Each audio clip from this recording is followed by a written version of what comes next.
Hi guys, welcome back to my series Unresolved Mysteries. This is part 2 for the unaliving of Elisa Lam. So the police had a search for her at the Cecil Hotel. They had brought sniffer dogs that didn't detect her scent. And on February 13th, 2013, the LAPD released this video. The video was security footage from the hotel the night she went missing. I'm sure many of you guys have seen the video before, but she is seen coming in and out of the elevator, and she seems to be hiding from someone or something, and she also pushed all of the buttons on the elevator. The moment the video was released, it became viral worldwide.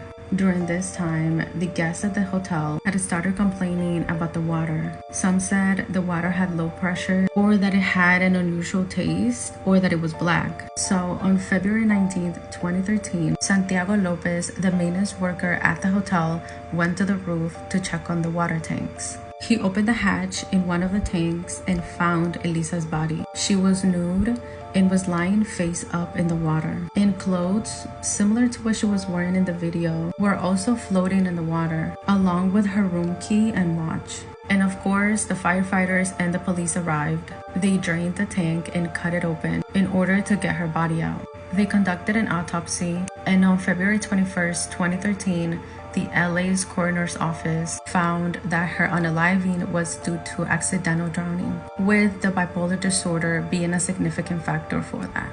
By the time they found her, her body had started to decompose. It was bloated and it had a greenish color.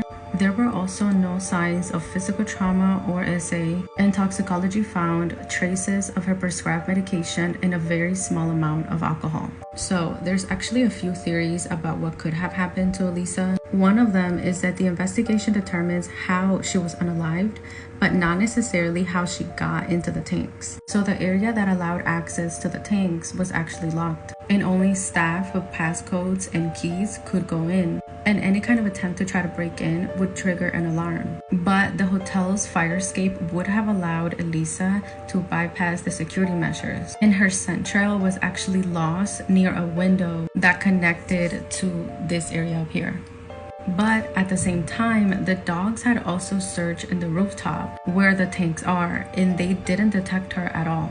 And the tank's hatch, in order to go in, was very high up, and even the workers themselves had to use stairs to reach it.